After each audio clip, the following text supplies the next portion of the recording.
샬롬. 자, 오늘은 창세기 41장으로 가겠습니다.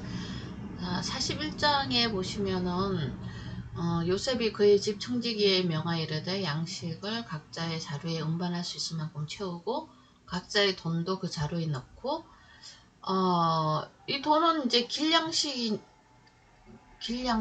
그러니까 다시 또 사러 와야 되는 돈이잖아요. 참 이 요셉의 치밀함을 볼 수가 있죠. 이 돈 없으면 사러 못 오잖아요. 애굽으로 다시 자기를 만나러 못 오니까 그 자료에 또 넣고, 이번에는 은잔 시험을 합니다. 은잔을 그 청년의 자료, 베냐민의 자료에 넣고 양식값도 양식값 돈도 함께 넣으라 하며 그가 요셉의 명령대로 이제 했어요. 자, 이게 은잔 시험이거든요. 저번에는 정탐꾼 시험이잖아요. 정탐꾼 이제 시험을 통해 가지고 이 열 형제들이 무엇을 알게 됐죠? 예, 자기들이 죄인이죠. 그러니까 도덕적인 죄죠. 갑자기 이거 하고 이 정탐꾼 사건하고 요셉 팔아먹은 사건, 요셉을 죽인 사건하고는 별개의 문제거든요. 근데 갑자기 하나님 앞에서 자기들이 옛날 그 20년 전의 일을 회상하는 거예요. 그러니까 그 마음속에 양심의 죄, 도덕적인 죄인 거죠. 그것을 이제 고백하는 사람들이 됐고요. 자기를 좀 이제 알게 된 거죠. 청년의 시절에서 이제 거의 장년의 시절이 된 것 같은데, 갑자기 그 요셉 죽은 사건으로 해서 자기들을 돌아보는 사람들이 된 거죠. 어떻게 보면 고난의 이유이라고 볼 수가 있죠. 근데 이번에 이제 그걸로는 예수님을 만날 수가 없어요. 요셉인 것을 알 수가 없다니까요. 도덕적인 죄를 해결해 갖고는. 그래서 이번 은잔이라는 시험이 있어요. 이걸 통해서 이제 요셉이 자기가 요셉이라는 것을 드러내는 계기가 돼요. 이게 뭐냐면은 이제 은잔을 통해서, 은잔 시험이죠. 어떻게 이 사람들이 반응하는지 보겠습니다. 아침이 밝을 때에 사람들과 그들의 나귀를 보내니라. 자, 그래서 그들이 성읍에서 나가 멀리 가기 전에 다시 와야 되니까요. 요셉이 청지기 하나에게 이르되 그 사람의 뒤를 따라가서 너희가 어찌하여 선을 악으로 갚느냐? 내 주인이 가지고 마시며 널 점치는 데 써는 이것이 아니냐? 은잔 그거 훔쳐갔다고. 이제 도둑놈으로 몰죠. 이제는 정탐꾼이 아니라 이제 도둑으로 모는 거죠. 도둑으로 이제 모니까 이들 또 기가 막힌 거예요. 이렇게 또 좋은 일에 왜 또 이런 일이 생기나. 그들이 이제 그에게 대답하되 내 주여 어찌 이렇게 말씀하십니까? 당신의 종들이 이런 일은 결코 아니니이다. 아니하나이다. 우리 자루에 있던 돈도 우리가 가나안 땅에서 당신에게 가져왔거늘 우리가 어찌 당신의 주인의 집에서 은금을 도둑질 하겠습니까? 말 같은 말을 하세요. 막 이렇게 씩씩해졌죠. 자기들 막 죄인 아니라고 막 그런 거죠. 당신의 동들 중에 누가 발견되든지 그는 죽을 것이요 우리는 내 주의 종들이 되리다. 엄청 씩씩해진 거죠. 그거 언잔 하나 갖고 뭘 죽이기까지. 그가 이르되 그러면 너희의 말과 같이 하리라. 그것이 누구에게든 발견되면 그는 내게 종이 될 것이요 너희는 죄가 없으리라. 뭘 거기까지 말하냐. 죽일 문제는 아니고 그 사람만 종이 되면 되지. 이제 이렇게 된 거죠. 그들이 각각 급히 자루를 땅에 내려놓고 다 자기 그것을 풀어왔어요. 이제 나이가 많은 자부터 시작하여 나이 적은 자까지 조사하며, 아무래도 이제 나이 많은 사람들이 가져갈 가능성이 높으니까요.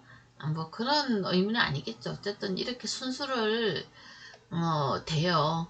근데 이게 이제 나중에 자기가 죄인인 것을 알게 하는 사건이잖아요. 그래서 요한복음 8장에 가면은 그 가늠하다 잡힌 여인 사건에서 주님이 땅에 뭘 쓰시잖아요. 그러니까 두돌판 사건이거든요. 십계명 계명을 이제 쓰면서 야 니네 다 지켰냐 이렇게 되니까 우리 나이들은 뭐 뭣도 모르고 그냥 있고, 나이 든 사람들은 이제 잠시 생각해보죠. 못 지키죠. 그러니까 다 죄인이니까 돌을 내려놓고 이제 돌아갔다 뭐 이런 내용인데, 그때도 나이가 많은 사람에게부터 시작하여 이렇게 나오거든요. 자기가 죄인인 것을 깨닫게 된다는 거죠. 그들이 옷을 찢고 각기 짐을 근데 이제 베냐민 자료에서 발견이 된 거야. 아우, 이거 이제 큰일 났죠. 제일 막내고, 애기고, 아직 어린 청년인데, 이거 말이 안 되는 일이 생긴 거예요, 지금. 그들이 옷을 찢고, 각기 짐을 나귀에 싣고, 성으로 돌아가니라. 아니, 이 요셉의 종이 베냐민만 데려간다는데, 이 사람들이 다 온 거예요.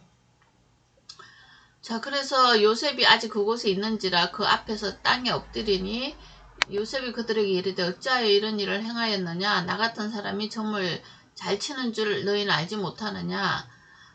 유다가 이제 근데 이게 베냐민이 나왔어야 되는데 베냐민도 너무나 당황스럽죠. 지금 자기가 짓지 않은 죄인이 돼버린 거잖아요. 우리도 이거 똑같아요. 우리가 태어나 보니까 죄인인 거죠. 그래가지고 이제 내가 죄인이라는 것을 알아가고 주님의 십자가가 필요한 존재라는 거 알아가는데 수많은 세월이 걸려요. 근데 베냐민은 이제 멍하게 서 있는 거죠. 이럴 때 이제 이 중재자가 누가 나오냐면 원래는 제일 맏형인 르우벤이 나와야 되는데 르우벤은 안 나와요. 자기한테 손해되는 일은 안 해요. 율법주의자의 대명사잖아요. 그럼 누가 나올까요? 예, 유다예요. 항상 네 번째 유다가 말하되 우리가 내주께 무슨 말을 하오리까? 무슨 설명을 하오리까?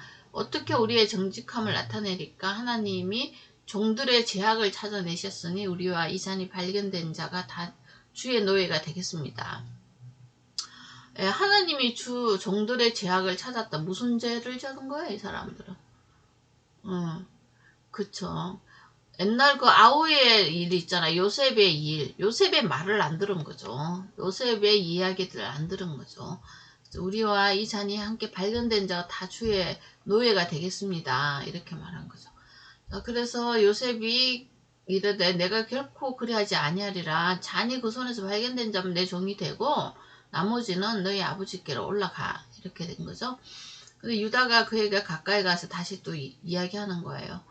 주의 귀에 한 말씀을 아뢰게 하소서. 주의 종에게 노하지 마시고 주는 바로와 같으심이니다. 좀 은혜를 베풀어서 우리의 이야기를 좀 들어달라는 거죠. 그러니까 베냐민은 보내달라는 거예요. 결론은. 이야기를 왜 하겠어요? 이거 베냐민을 이제 보내달라는 거죠. 이전에 내 주께서 종들에게 물으시다 너희는 아버지가 있느냐 아우가 있느냐 하시기로 쭉 이렇게 이제 옛날 이야기를 다 한 거예요. 지금까지 있는 히스토리를 쭉 이야기하는데 중요한 것은 아버지예요. 이 아버지가 이 아이 없으면은 서울로 내려간다. 정말 슬프하고 그러니까 아버지가 아이의 없음을 보면 다시 돌아가실 거니까 주의 종이 내 아버지 아이를 담보할 테니까 이 아이는 올려보내고 나를 종으로 좀 삼아 달라. 그렇지 않으면 영영이 아버지께 죄짐을 지겠습니다. 이렇게 이제 협상을 하는 거죠. 자기가 이 죄를 이제 지겠다는 거죠. 이게 우리 유다족 속에로 오시는 우리 주님의 마음이에요. 대단하죠. 그랬더니 그 아이가 나와 함께 있지 아니하면 내가 어찌 내 아버지로 올라갈 수 있겠습니까? 그래서 아버지 계속 아버지를 생각해요. 아버지. 그러니까 이게 지금 사실 어떻게 보면은 유다의 일생이나 아버지의 일생이 비슷해요. 아내 죽었죠. 아들 둘이나 죽었죠. 지금 둘이 죽을 판이잖아요. 베냐민하고 요셉. 그것도 너무나 사랑하는 아들 둘이가. 그러니까 이제 이 유다의 고난의 38장 그 고난의 인생을 통해서 아버지를 이해해요. 이 사람이. 그래서 이렇게 항상 아버지의 편에 서시고 그 다음에 유다가 중보자가 되는 그런 모습들을 이제 우리가 볼 수 있는 거죠. 사실은 이런 아버지에 대한 신뢰와 믿음이 하루아침에 이렇게 막 생기는 거 아니에요.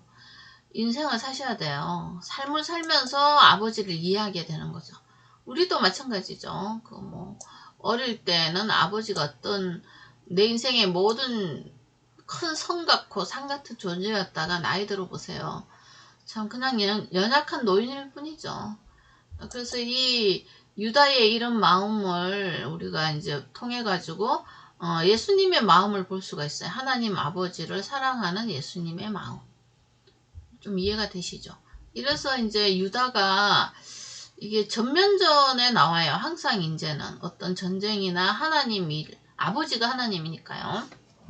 그래서 유다 지파로 오시는 예수님을 이제 지금 밑그림을 그리고 있기 시작하는 거예요. 그래서 오늘은 이제 유다의 그 드러남, 유다의 마음, 이런 것들을 보면서 예수님의 마음을 우리가 좀 읽어볼 수 있겠죠. 예, 오늘은 여기까지 하겠습니다. 감사합니다.